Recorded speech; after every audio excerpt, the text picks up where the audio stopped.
waxaan ahay ciqaab uu Alle u soo diray dhulka. maxaad samaysay heer oo Alle kuu soo diray ciqaab sideedoo kale ah? waxaa lagu tiriyaa inuu ka mid ahaa dagaalyahanadii ugu caansanaa uguna arxanka darnaa ee soo maray adduunkan.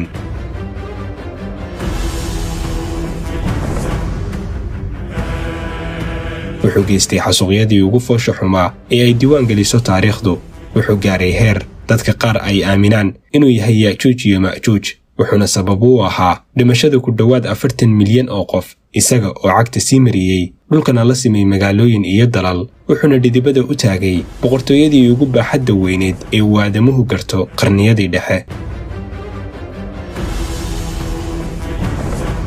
waxaan ka hadlaynaa Genghis Khan, ninkii isku naanaysi jiray boqorka boqorrada. sheegidda magaciisa oo keliyana ay ugu filneed qofka maqla inay ku reebto argagax. magacaygu waa Cabdiraxmaan Cumar, halkanina oo waa Bari Media. ku soo dhowaada daawadayaal muuqaal aynu ku lafagurayno sooyaalka dilaagii ugu magaca weynaa dilayaasha soo maray adduunkan.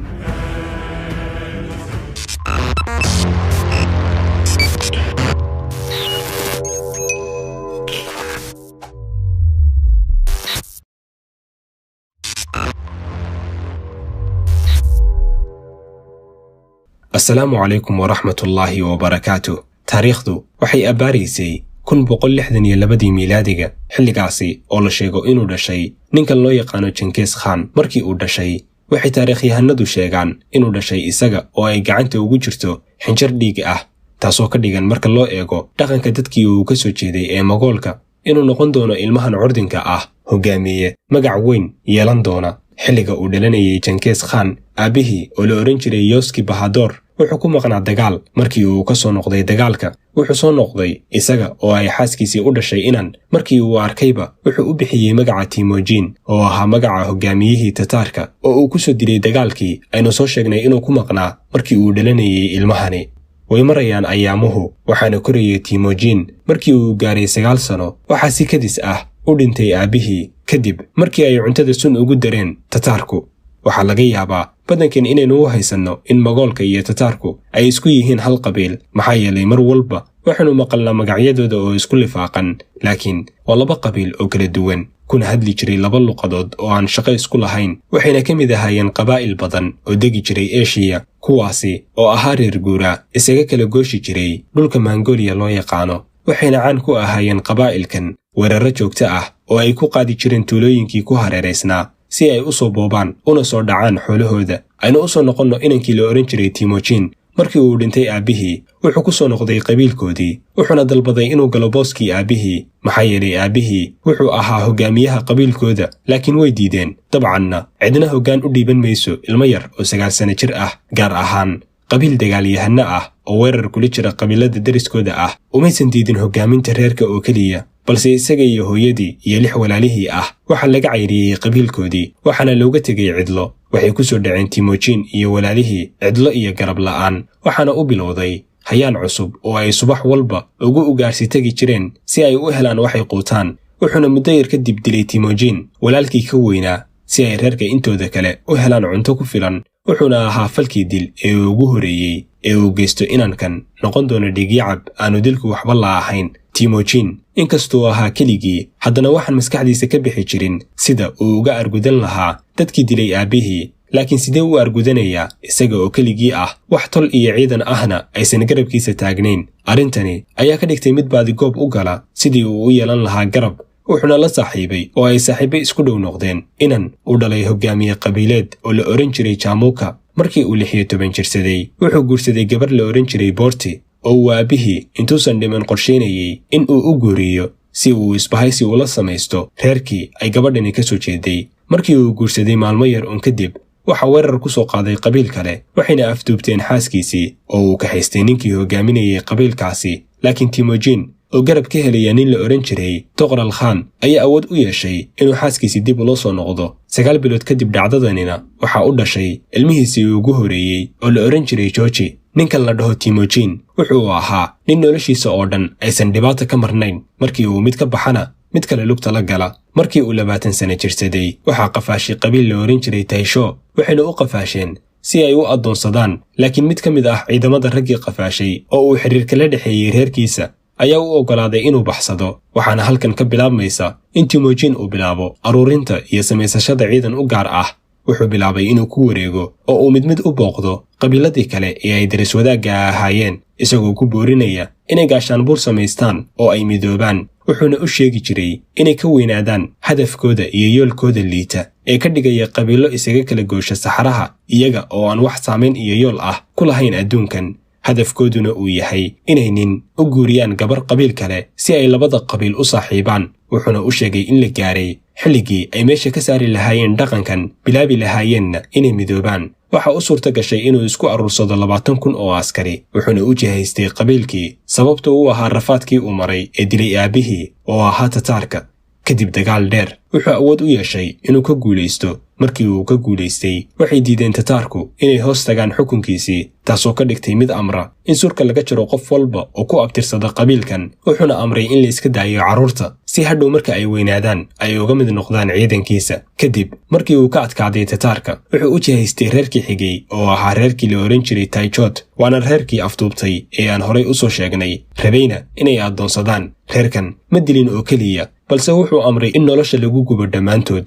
wuxuu awood u yeeshay Temujin inuu gacanta ku dhigo bartamaha iyo bariga Mongolia, wuxuuna bedelay caqiidadii Mongoliyaanka ee dhigaysay in qofku uu daacad u noqdo qabiilkiisa oo keliya, isaga oo ka dhigay dadkoo dhan kuwa daacad u noqda isaga oo keliya. sidoo kale wuxuu hawlgeliyey 100 jawaasiis ah kuwaasoo soo indha-indheeya reeraha uu rabo inuu weerar ku qaado, sidoo kalena ka dhex curiyo colaado iyo dagaallo sokeeye isla qabiilka dhexdiisa intaysan soo weerarin ciidamada Temujin. sidoo kale basaasayaashan waxay shirqoli jireen dadka ay isdhihi karaan way idinka hor imaanayaan. ninkan wuxuu lahaa maskax dagaalyahan oo aad u saraysa, taasoo ka dhigi jirtay mid u maamula dagaalada qaab xirfadeed aad u saraysa. waxaana la hogaamin jiray ciidamada ninkii saaxiibkiisa ahaa ee aynu soo sheegnay bilowgii muuqaalkan ee la oran jiray Chamuka, ilaa ay ka soo baxday caqiido jidaynaysa in ilaahay uu u jideeyey in maamulka adduunka ay yeeshaan Temujin iyo carruurtiisa. arrintani oo keentay inuu khilaaf ka dhex xurto Temujin iyo saaxiibkii Chamuka.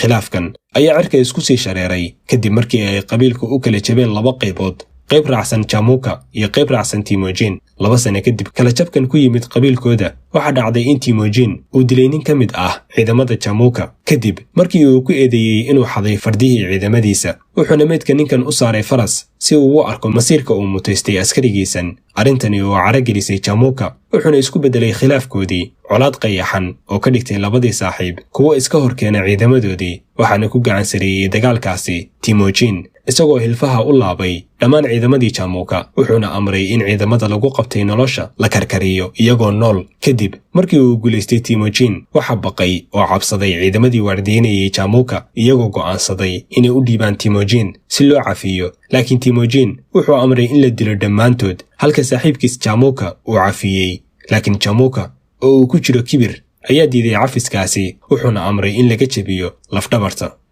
sanadkii 206 miilaadiga waxaa loo bixiyey Temujin magaca Genghis Khan oo loola jeedo boqorka boqorada adduunka. wuxuuna bilaabay Genghis Khan inuu ballaariyo dhulkii uu ka arriminayay, isagoo u jihaystay boqortooyadii ay daris wadaagga ahaayeen ee Shiinaha. wuxuuna u diray ciidan ka koobnaa 50,000 oo askari, iyagoo ku soo rogay go'doon dhinac walba ah derbiyadii dhaadheeraa ee caasimadda Pekin. waxayna gaareen Shiinaysku heer ay cunaan hilibka dadkii ka dhintay gaajo daraaddeed. muddo kadib go'doonkan wuxuu awood u yeeshay inuu gudaha u galo Shiinaha. wuxuu dilay dhammaan raggoodii isagoo qafaashay dumarkii. kadib markii uu ku guulaystay Shiinaha wuxuu u jihaystay boqortooyadii Khawaarzimiyiinta, maxaa yeelay rag uu u diray boqortooyadan si ay u gaarsiiyaan dhambaal uu u dhiibay. waxaa loo soo celiyey iyaga oo inta madaxyadii laga soo jaray sanduuq lagu soo riday. arrintani ayaa ka caraysiisay Genghis Khan oo amray in la diyaariyo ciidan ka kooban 200,000 oo askari oo uu isagu hoggaanka u hayo. sanadkii 219 miilaadiga waxayna ahaayeen kuwo cagta sii mariya qof walba oo ay ishoodu qabato.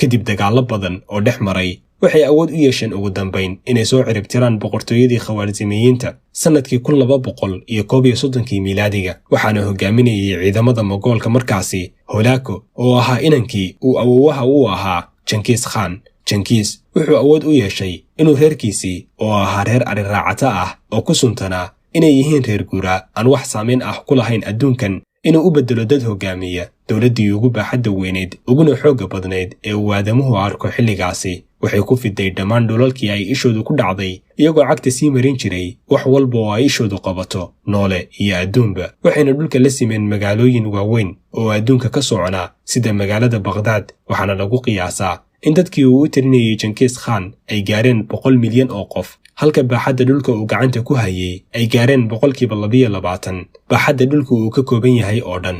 sanadkii 1227 miilaadiga ayuu geeriyooday Genghis Khan kadib nolol dheer oo dhiig iyo dil ku suntanayd. wuxuuna xilka uga tegay inankiisii Oktay Khan, wuxuuna amray in boqortooyadii Moqolka loo qaybiyo 4 wiil, isagoo mid walba siiyey dhul gaar ah, taasoo sii ballaarisay siina fidisay dhulkii ay ka arriminayeen Moqolku ilaa laga soo gaaro burburkoodii. waxaana jiray muuqaal hore oo aan ka samaynay dagaalkii caanka ahaa ee ay muslimiintu ku jabiyeen Tataarka ee la oran jiray Caynu Jaaluud, kaasi oo aad ka heli kartaan sanduuqa hoose ee qeexitaanka muuqaalkan iyo sidoo kale kommentiga ugu horeeya kommentiyada muuqaalkan. dhimashada Genghis Khan iyo meesha lagu aasayba ma jirto ilaa hadda cid garanaysa, waxaana la sheegaa inuu u dhintay cudurka malaariyada loo yaqaano, halka taariikhyahanada qaar ay sheegaan inuu u dhintay dhaawac ka soo gaaray faras uu ka dhacay. qof walba oo raacay meydkiisii ama ishiisu ay qabatay meesha lagu aasay waa la dilay, xitaa dadkii aasay oo dhan, si ay u noqoto sir meesha lagu duugay ninkan.